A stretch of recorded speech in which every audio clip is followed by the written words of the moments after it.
안녕하세요. 변호사 허주연입니다. 반갑습니다. 재밌는 주제는 아니지만 그래도 조금 더 많은 사람들이 여기에 대해서 경각심을 가지고 문제점을 알 수 있으려면 접근이 좀 쉬워야 된다고 생각해서 좀 편하게 들어주셨으면 좋겠고, 제목은 아동학대에 관한 법률적 검토 이렇게 붙여보았는데, 사실 이 아동학대를 의유라는 법률들이 굉장히 이제 범위가 넓어요. 그러니까 뭐 아동학대의 정의부터 시작해가지고 이제 되게 많은 것들을 다루고 있는데, 그걸 이제 시간상 이제 우리가 시간이 한 30분 정도로 예상을 하고 준비를 했기 때문에 시간상 많은 부분을 다 다룰 수는 없어요. 그리고 이게 이제 청중들이나 이제 영상을 보시는 분들이 굉장히 다양한 배경을 갖고 있는 분들이실 거기 때문에 어떤 그 법률에 대한 얘기를 전문적으로 깊이 들어간다는 것도 좀 안 맞는 것 같고, 그래서 저는 법률적 검토 중에서도 그 가중처벌 조항, 이게 좀 약간 이슈가 되는 부분이어서 이 가중처벌 조항이랑 그다음에 신고 의무자 제도,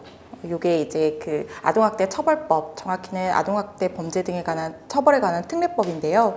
그 이제 거기에 특징이에요. 신고 의무자 제도를 이제 도입을 한 거, 명문화한 게 좀 특징이어서 요 정도만 짚고 아동학대에 대해서 좀 이제 전반적인 어떤 설명들, 그다음에 어떻게 이게 지금 모습들이 어떤지, 양상이 어떤지, 그다음에 요 법률 관련 얘기들, 그다음에 결론, 이렇게 제 강의가 구성이 될 것 같습니다. 자, 아동학대란 되어 있는데요.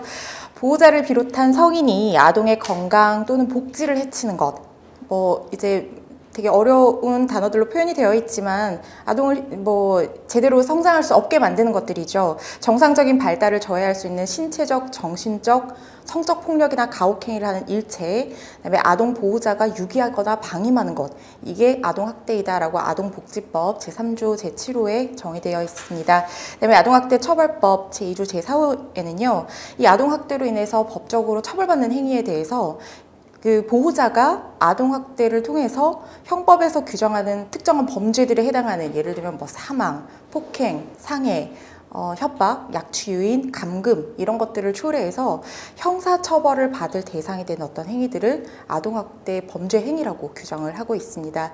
이때 보호자는요, 친권자 후견이니까 부모뿐만 아니라 아동을 보호하고 양육하고 교육하거나 그런 의무가 있는 사람, 예를 들면 선생님, 어린이집 교사, 뭐 업무랑 고용관계로 사실상 보호하고 감독하는 사람들 모두를 보호자의 범위에 넓게 포함을 시키고 있습니다. 그러면 우리가 아동학대가 어떻게 이루어지고 있는지 뭐 여러 가지 기사를 통해서 다들 이렇게 접하셨겠지만, 크게 세 가지 유형, 서너 가지 유형으로 나눌 수 있어요. 신체적 학대와 성적 학대, 그다음에 정서적 학대, 유기 및 방임행위, 이렇게 나누어질 수 있는데, 저는 신체적, 성적 학대를 좀 묶어봤어요. 왜냐하면 어떻게 신체에 가해지는 어떤 학대 행위이기 때문에 이걸 묶어서 설명을 드릴 건데, 신체적 손상을 입히거나 입도록 허용하는 모든 행위를 신체적 학대의 범주에 포함을 시킵니다. 직접 가해, 뭐 꼬집기, 때리기 말할 것도 없고요. 아동학대들이 화상 흉터가 굉장히 많아요. 아동학대 피해자들이 보면 뜨거운 물을 붓는다든가 다리미로 지진다든가 이런 식으로 가혹행위를 하는 경우가 되게 많아서, 그 신고의무자들이 저희가 이제 신고의무자 교육을 나가면 아동학대의 어떤 징후를 판단할 때 화상 자국을 아주 유의해서 보라고 그렇게 이야기를 해요. 그리고 또 이제 멍이나 이런 몸에 든 상처들이 많은데, 이게 또 겨드랑이 안쪽이나 허벅지 안쪽 같은 경우에는 사실 밖에선 잘 보이지 않는데 넘어져서 상처가 생기기도 힘든 부위잖아요. 그런데 멍을 많이 이제 들어서 오는데, 그런 어떤 꼬집기나 때리기를 일부러 보이지 않는, 그런데 좀 많이 하거나 그런 모습들이 나타나고 있습니다. 약물이나 화학물질 같은 유해물질을 이용해서 신체적 학대를 하기도 하는데요. 뭐 수면제를 먹고 재운다든가 뭐 이런 것들도 다 신체적 학대의 범주에 포함이 되고요. 그다음에 성적 학대는 뭐 성인이 아동에게 하는 모든 비정상적인 성적 행위들을 포함한다고 보시면 됩니다. 노출해서 보여주는 것부터 시작해서 직접적인 추행은 말할 것도 없고요. 성행위를 보여주거나 심지어 유사 성행위를 시키는 그런 행위들 모두 다 성적 학대에 해당이 됩니다. 정서적 학대는요, 쉽게 말하면 심리적 가학행위예요. 그러니까 욕을 한다든가 언어적 폭력 이런 거 말할 것도 없고, 그 차별이나 비교하거나 편애도 정도가 심해지면 정서적 학대가 될 수 있습니다. 그 예전에 그런 사건이 있었어요. 명문대에 재학했던 그 어떤 남학생이 친부모를 밤에 살해를 했습니다. 그게 이 부모가 굉장히 비정상적으로 어린 시절부터 이 친구에게 성적에 대한 어떤 강요가 굉장히 심했고, 뭐 죽음이라도 성적이 떨어져서 오면 잠을 재우지 않는다든가 밥을 주지 않는다든가, 그리고 언어 폭력은 말할 것도 없고 뭐 주변 사람들과 비교하고 이런 식으로 해서 결국 명문대를 보냈지만, 이 아이는 어렸을 때부터 그 어떤 정서적 학대를 견딜 수 없어서 그게 계속해서 누적되어 왔던 거예요. 그래서 힘으로 대적할 수 있는 성인이 되니까 어느 순간 그게 폭발해서 자기의 친부모를 살해하는 그런 끔찍한 결과로 이어졌던 그런 사건도 있었습니다. 그게 이 아동학대 중에서도 정서적 학대로 인한 그 끔찍한 결과였고요. 예전에 여기 계시는 분들 중에 아실지 모르겠는데 7, 80년대에는 왜 엄마들이 애기들 혼내킨다고 발가벗겨서 동네에 쫓아내고 이런 사건들이 있었어요, 실제로. 저도 어렸을 때 그 동네에서 그 옆집 친구가 발가벗긴 채 쫓아내서 울고불고 하는 걸 봤던 경험이 있는데, 사실 어떻게 보면 그것도 목격하는 것도 어떤 가학행위가 될 수 있고요. 아이한테 하는 건 당연히 정서적인 학대의 범주에 해당을 합니다. 그런데 그때는 지금만큼도 그 아동학대에 대한 인식 자체가 굉장히 지금처럼 이렇게 높은 상황이 아니었기 때문에 그런 것들이 약간 훈육의 방법이다, 뭐 이런 식으로 인식이 되면서 그런 상황들이 많이 생겼었는데, 그것도 엄밀히 말하면 아동학대이고요, 정서적 학대의 범주에 해당이 됩니다. 또 그 유해업소에 동반하는 행위들이 있어요. 제가 이제 대학교 때 왜 이제 2000년대 대학교 앞에는 뭐 밥도 팔고 밤에는 호프도 팔고 커피도 팔고 거기서 담배도 피고 이러는 그 소개팅하고 이러는 카페 같은 것들이 있었어요. 근데 거기서 제가 그 서빙 아르바이트를 했었는데, 그때 밤에 이렇게 호프 같은 거 마시러 오면 아이는 맡길 데가 없고 엄마들이 아이 데리고 오고 이랬었거든요. 근데 담배 냄새 나고 뭐 술 마시고 이러는 곳인데 아이를 데리고 오는 게 저는 조금 놀라웠었어요. 그런데 생각보다 그런 분들이 굉장히 많았어요. 그리고 뭐 엄마들 술 먹고 할 때, 아빠들 술 먹고 할 때 양육할 사람이 없으면 애기 재우지는 못하니까 데리고 와가지고 옆에 눕혀놓는다든가, 이런 것들 다 정서적 학대의 범주에 속합니다. 그래서 이런 행위는 절대로 하시면 안 되고요. 신체적, 정서적, 그리고 신체적, 정서적, 성적 학대가 어떤 자기적인 학대 행위라면 유기 및 방임 행위는 부자기적인 학대 행위입니다. 쉽게 말하면 그냥 내버려 두는 행위예요. 아나키 사건, 이런 것들이 있었고, 그리고 또 종교적인 이유 때문에 적절한 때 그 수술을 받지 못해서 사망했던 아이가 아주 예전에 이제 추적 탐사 프로그램, 시사 프로그램에 보도된 적이 있었어요. 그때 보면은 적절한 의료적 조치를 받아야 되는데 부모의 어떤 종교적 이유나 뭐 아니면은 잘못된 그릇된 믿음 때문에 아이에게 이런 위생적이고 어떤 쾌적한 환경을 제공하지 못하는 거, 그다음에 출생 신고를 하지 않는다든가, 학교에 보내지 않아서 의무 교육을 받지 못하게 한다든가, 이런 것들도 다 유기 방임 행위에 해당하고요, 아동학대의 범주에 해당하게 됩니다. 그러면 이런 아동학대는 어떻게 처벌되는지 좀 살펴볼 텐데요. 아동학대 행위자의 처벌을 규율하는 법은 이제 아동복지법, 아동학대 범죄의 처벌 등에 관한 특례법, 이게 아동학대 처벌법이라고 줄여서 말을 하는데요. 이 법률과 형법, 이렇게 세 개가 있습니다. 이게 이제 전체적으로 유기적인 관계를 이루면서 아동학대 행위자의 처벌 근거 규정이 되고요. 그 중에서도 우리가 주의해서 살펴봐야 될 게 이 아동학대 범죄의 처벌 등에 관한 특례법이에요. 왜냐하면 특례법이 기본법보다 우선해서 적용되기 때문에 여기에 지금 이 나머지 내용들을 아우르는 것들로 규정이 되어 있고, 가중 처벌도 규정이 되어 있습니다.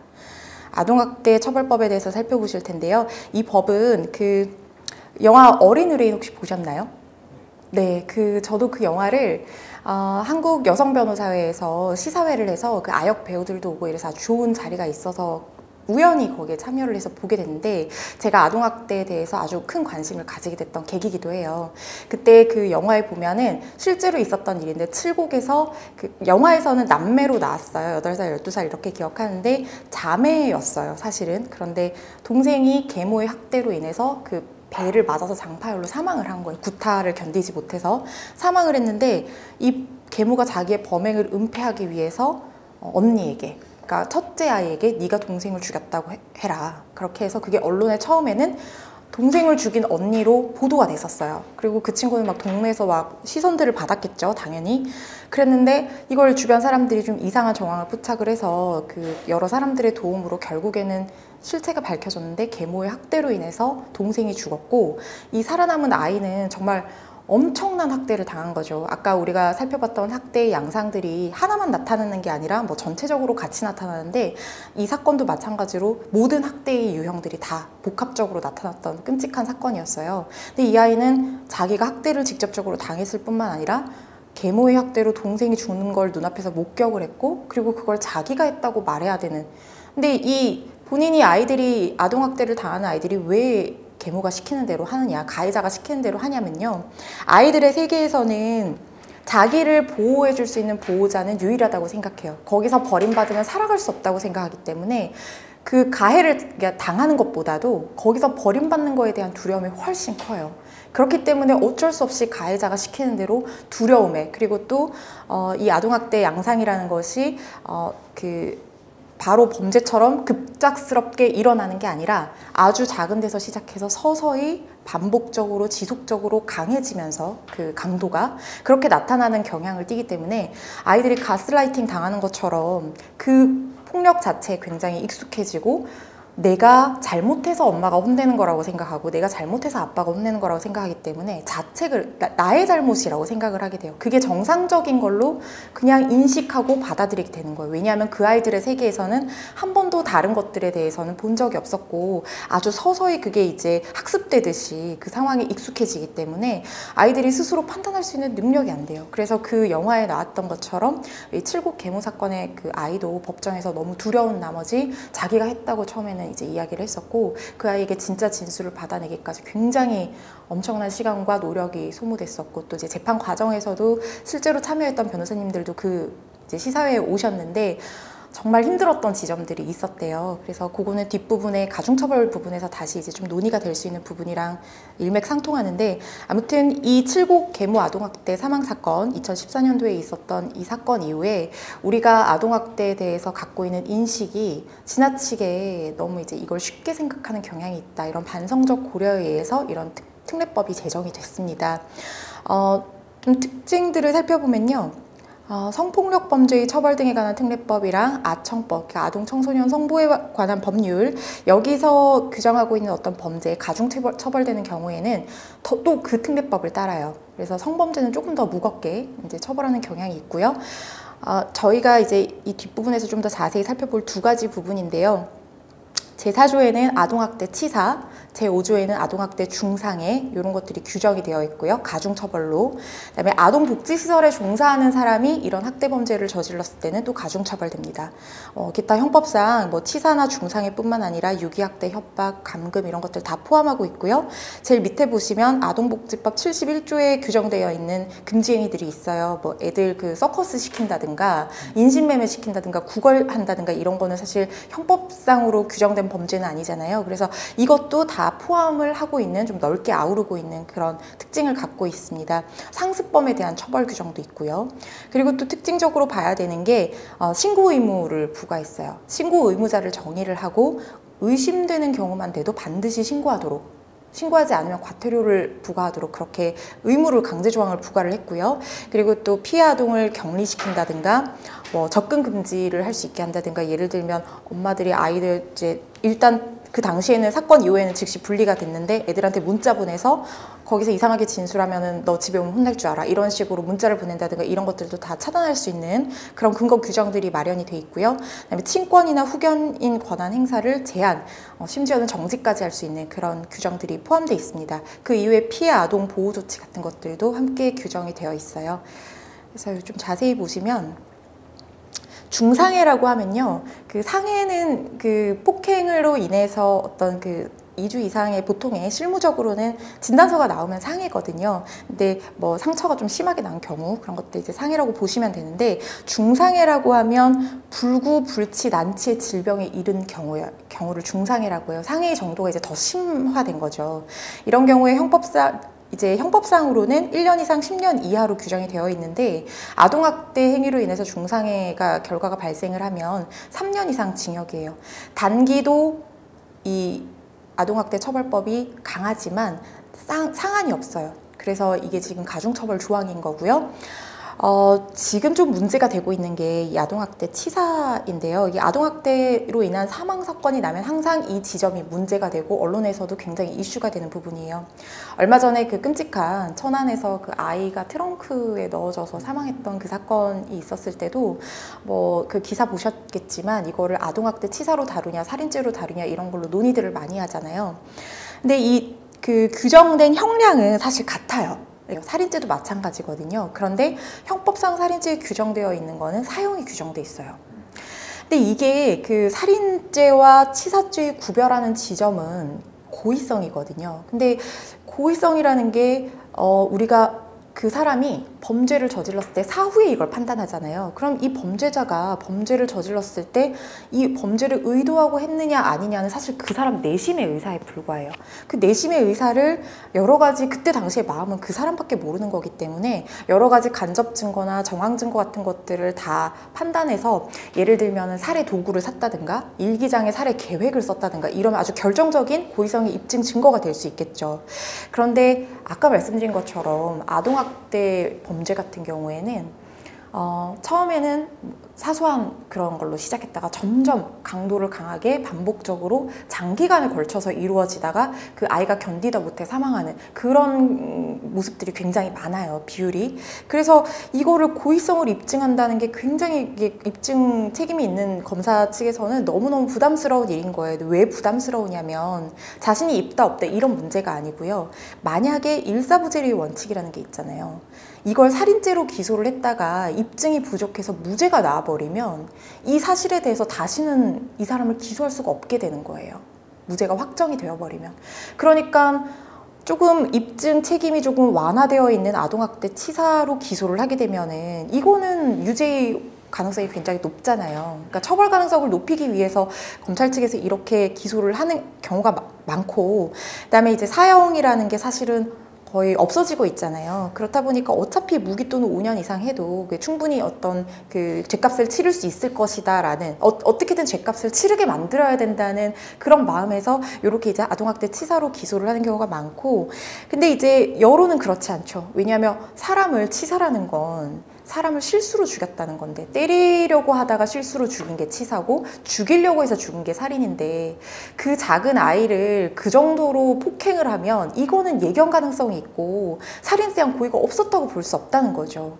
그래서 이 죄질에 대한 평가 때문에 이 국민의 법감정이랑은 조금, 그러니까 이런 내용들을 이제 잘 모르신다고 하면 이제 왜 이 치사로 하느냐 이렇게 얘기를 할 수도 있고, 실제로 칠곡 사건 같은 경우에는 변호사들이 이건 살인이다 이렇게 주장을 했었어요. 그런데 여러 가지 좀 에피소드들이 있었다고 하지만 여기서 다 말씀드리기는 좀 적절하지 않을 것 같고, 어쨌든 그 사건은 아동학대 치사죄가 적용이 됐고요. 비슷한 시기에 있었던 울산 사건 같은 경우에, 아동학대 사건 같은 경우에 살인죄가 적용이 됐어요. 그러니까 이거는 살인죄가 적용되냐 치사죄가 적용되냐 이게 뭐 죄가 가볍다고 생각해서 무조건 치사죄를 적용하는 것이 아니라는 점, 그럼에도 불구하고 이런 국민의 법감정이나 처벌 강화에 대한 여론이나 필요성이 대두되고 있기 때문에 우리가 좀 고민해야 되는 지점인 건 맞는 것 같습니다. 다 유죄가 확정됐나요? 칠곡과 울산 쪽에? 네, 그렇습니다. 그리고 이제 6조에는 상습범을 규정을 하고 있는데요.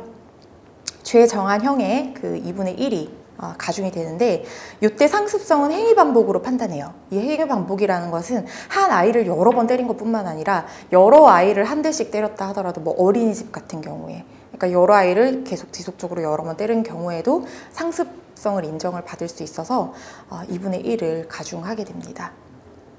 그리고 신고 의무자의 가중 처벌인데, 뒤에서 살펴보실 신고 의무자로 규정된 사람들이 자기가 보호하는 아동에 대해서 학대 범죄를 저지르면 정한 형이 2분의 1을 가중해서 처벌을 받게 돼요.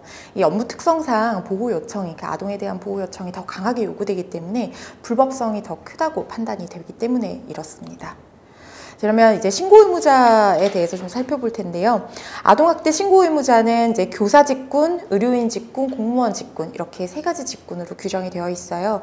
뭐 초중등 교육법상 교직원들뿐만 아니라 뭐 어린이집 종사자, 학원 선생님들, 운영자들까지도 교사 직군에 광범위하게 포함이 되고요. 그다음에 이 의료인 직군도 이제 여기서 발견되는 경우가 굉장히 많아요. 왜냐하면 이 의사 선생님들은 전문가시니까 이게 자기가 넘어져서 생긴 상처랑 폭행당해서 생긴 상처랑 좀 모습이 좀 다른 걸 많이 아시더라고요. 그래서 여기서 지금 신고가 돼서 아동학대가 발견되는 경우도 교사 선생님은 아이들 항상 가까이 계시기 때문에 이런 경우가 되게 많은데 응급구조사들, 정신건강복지센터 종사자 이런 분들 다 의료인 직군에 포함이 되고요. 그다음에 그 아동 관련해서 성폭력도 가정폭력, 다문화 가정 지원센터 이런 시설 종사자분들, 그다음에 아동복지 전담 공무원, 소방 구급대원 분들도 다 공무원 직군에 포함되고 이분들이 아동학대 신고 의무자입니다. 아동학대 신고는 할 수 있다가 아니라 해야 한다예요. 그러니까 법률 조항에서 할 수 있다와 해야 한다는 그 의미가 굉장히 다릅니다. 해야 한다는 어떤 의무를 부과하는 거거든요. 강제성을 띠는 겁니다. 그래서 직무 수행 중에서 아동학대 범죄를 알게 된 경우뿐만 아니라 의심이 있는 경우에는 즉시 신고해야 된다고 제10조에서 규정을 하고 있습니다. 의심스러운 경우, 예를 들면은 이게 좀 얘가 조금 이상한 것 같은데 라고 하면 바로 신고하라는 거예요. 그러니까 그 결과가 아동학대를 방치했을 때의 결과가 너무 이제 가혹하게 그렇게 좀 심각하게 커지게 되기 전에 의심만 되더라도 신고해서 일단 판단은 전문기관에서 하겠다는 거예요. 그래서 의심스럽기만 해도 즉시, 이거는 지체 없이, 그러니까 예를 들면 이제 엄마 얘가 좀 어디 학대당한 것 같은데 보호자한테 연락이 안 된다. 그래서 보호자한테 좀 물어보고 전화해야지라고 그건 안 된다는 거예요. 보호자가 가해자일 수 있거든요. 그러면은 가해자에게 연락해서 상황을 물어본다는 건 이 아동학대에 대한 신고 의도나 이런 것들을 알리게 되는 결과가 될 수 있어요. 그래서 정당한 사유 없이는 지체하지 않고 즉시 신고를 해야 합니다. 이 신고 의무에 따른 신고를 하지 않은 사람에게는 500만 원 이하 과태료가 부과되고요. 뭐 1회 위반, 2회 위반, 3회 위반 해서 이제 점점 더 추가로 돈이 또 이제 벌금이 과태료가 나오는 그런 규정들도 있고요. 그리고 신고자를 보호하는 조치도 있어요. 신분상 불이익 조치를 금지하도록 그 명문화를 했어요. 아동학대 처벌법 10조 2, 62조 2 여기서. 뒷부분에 피해 아동에 대한 어떤 구제 조치라든가 어떤 긴급 조치, 뭐 격리를 누가 할 수 있는지, 그리고 사건이 벌어졌는데 뭐 이웃 사람이 봤어요. 그러면은 들어가면은 주거 침입이니까 들어오지 말라고 하거든요. 그때 들어갈 수 있는 사람들, 뭐 이런 것들이 이제 규정이 다 있는데요. 시간 관계상 이게 지금 계속 언론에서 또 이제 주의 깊게 다루어지고 있는 부분이라고 해서 이 부분만 다뤘고 나중에 기회가 되면 뒷부분 또 뭐 이야기를 할 수 있으면 좋겠습니다. 그 아이들이 꽃으로도 때리지 말라는 얘기가 있죠. 그 아동학대에 대한 어떤 오해와 편견, 그 다음에 지금 바뀌고 있는 어떤 인식의 변화에 대해서 좀 살펴볼 텐데요. 설마 친부모가 아이들을 그렇게 뭐 괴롭힐까? 라는 생각, 다 뭐 계모겠지, 계부겠지. 근데 가해자의 77%가 친부였습니다. 30%는 친모였고요. 이게 보건복지부 2018 아동학대 주요 통계에서 최근에 있었던 결과입니다. 그다음에 그 아동복지법은 지금 이제 논의가 좀 있는 지점이, 문제는 이제 분리보호, 그러니까 가해자에서부터 분리가 됐어요. 그런데 이 아동에 대해서 신속한 복귀를 지원하도록 규정하고 있어요. 원가족 보호 조치. 근데 이게 바로 가족, 친부, 친모가 그런 짓을 하지 않을 거라는 어떤 고정관념이나 오해에서 나온 결과일 수도 있는 거예요. 왜냐하면 아이들에게 이제 지금 아이들이 학대 신고 후에 82%가 귀가 조치가 됐는데, 귀가 조치를 하면 아이들은 다시 그 지옥불로 걸어 들어가는 거거든요. 그런 경제적으로나 이런 것들이 힘든 그런 가정 환경에서 일어나는, 복합적으로 일어나는 경우가 비율이 좀 높은 편인데요. 그러면은 이 아이들이 나와가지고 이제 분리가 됐다 하더라도 다시 가게 되면 뭐 할머니나 친인척 집에 가게 되면은 또 이 아이들은 학대받은 마음을 안고 거기 가서 또다시 제2차 가해를 당하는 경우들이 있어요.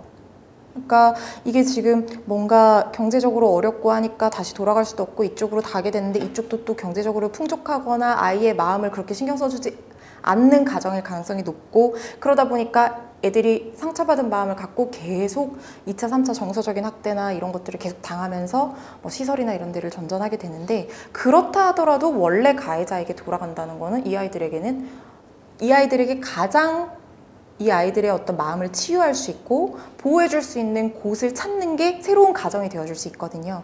그래서 2020년 6월 19일, 그러니까 어제죠. 어젠가 그제 이제 엄태영 의원이 아동의 안전, 건강과 복지 증진을 위해 도움이 된다고 판단되는 경우에 한해서만 원래 가정으로 복귀를 지원하도록 규정하자, 이렇게 이제 의견을 제시를 했습니다. 그래서 이게 이제 개정에 대한 논의가 이루어지고 있고요.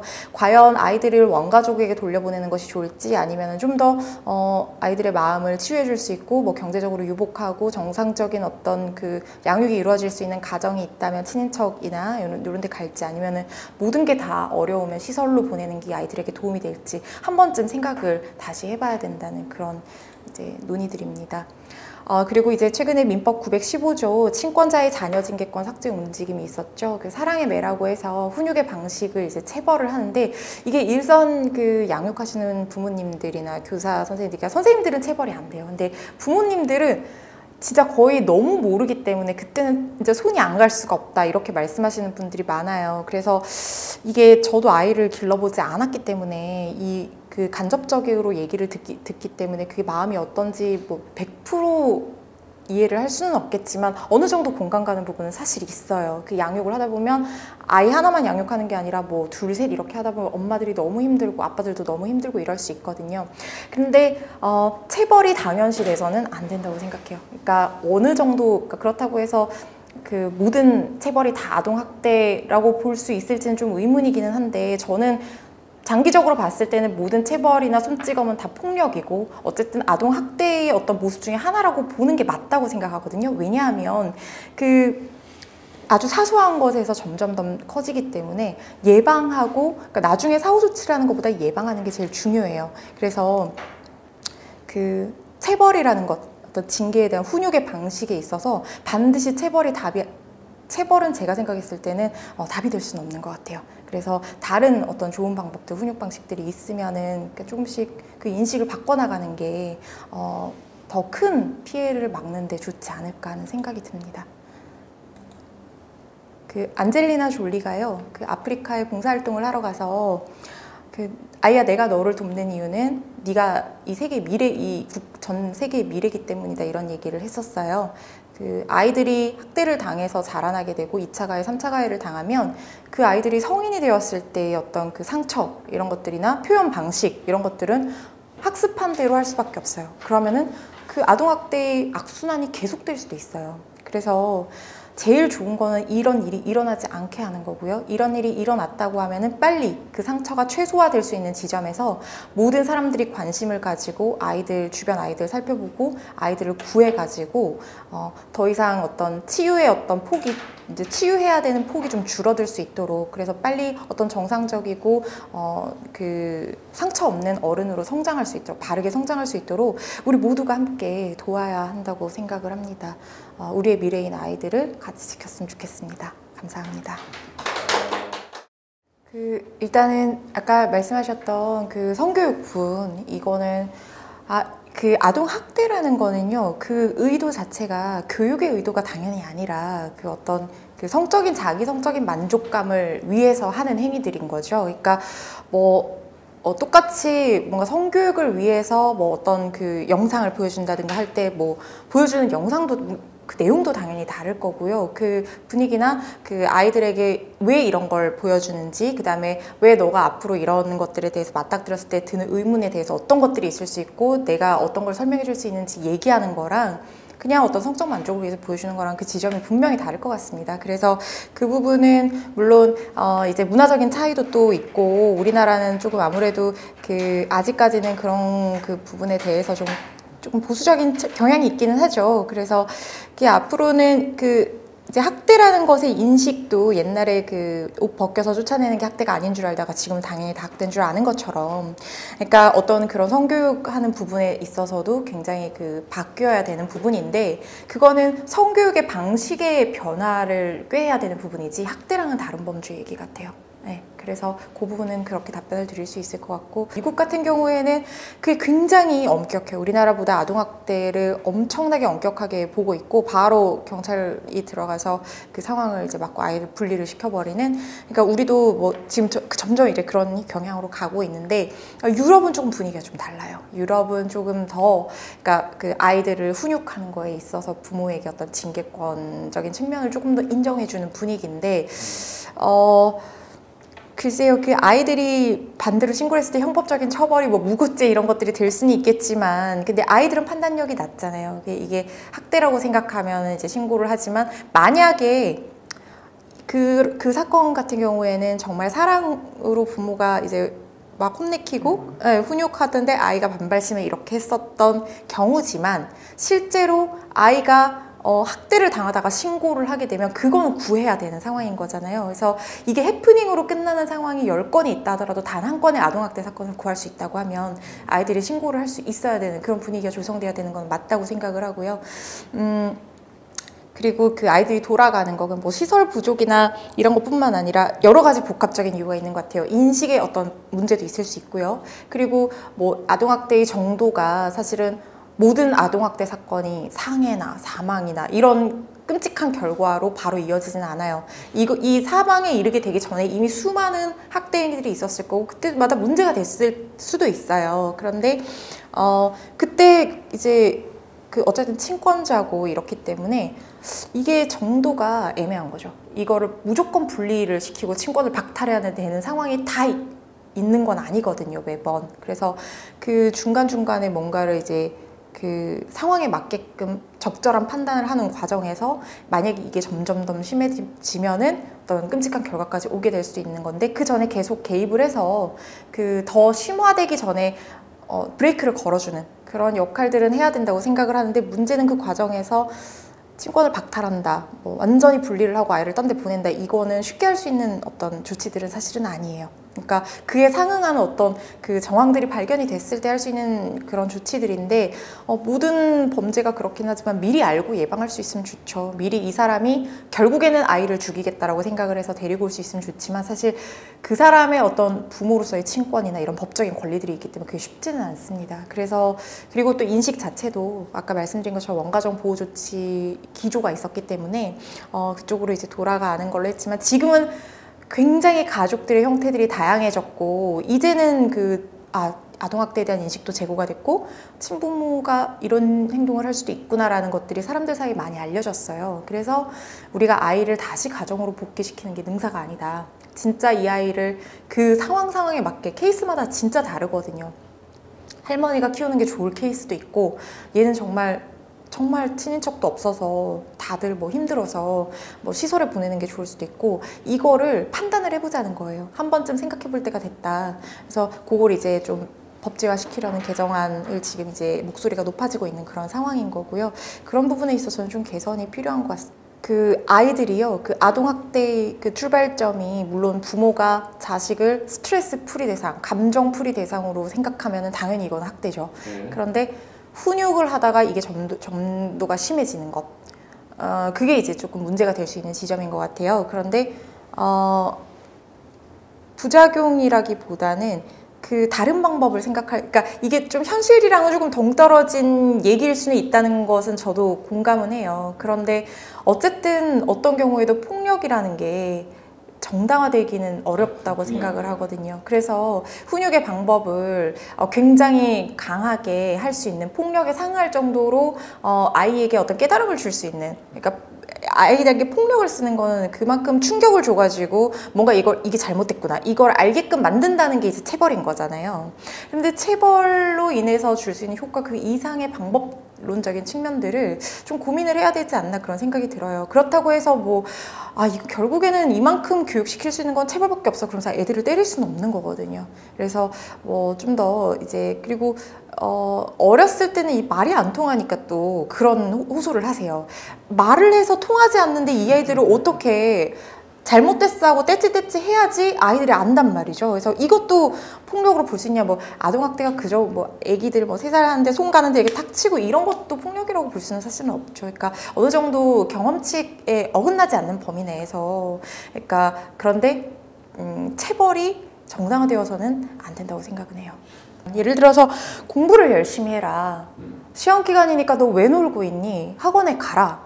이거는 훈육일 수 있는데 밥을 안 준다든가 엄청난 뭐 너는 너 같은 건 살 필요가 없어. 죽어야 돼.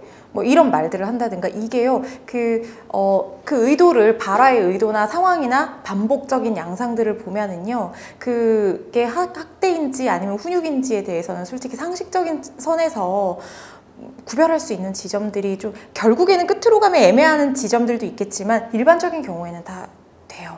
그러니까 이거는 진짜 누가 봐도 아니다 하는 그런 거 뭐 이제 자식한테 하는 말 중에 물론 우리가 보면은 부모 자식 간에는 정말 그 못할 말도 하고 할 말도 하고 그러잖아요. 그런데 그거를 이제 그 자녀가 받아들이는 것도 되게 중요하고요. 그리고 그 보통은 한 가지만 가지고 일어나지 않아요. 정서적 학대만 하는 부모는 없어요. 신체적 학대나 뭐 아니면은 방위나 이런 것들이 여러 가지 학대들이 양상이 복합적으로 나타나는 경우들이 많기 때문에 정서적인 학대만 막 계속 욕만 한다든가 이런 경우는 있긴 있겠지만 거의 없어요. 그래서 그걸 판단하는 거는 사실 이게 우리가 이런 PPT 화면으로 보기 때문에 그런데 케이스를 보면은 하나하나 보면은 그거는 뭐 크게 어려운 일은 아닐 것 같아요. 그렇게 유죄로 확정된 경우도 있네요. 국내 재판에서 그렇게 학업이나 뭐 학업 스트레스나 뭐 이런 공부 열심히 해라 뭐 이런 게 너무 지속적으로 돼서 그것 때문에 아이가 뭐 소송을 제기해가지고 유죄.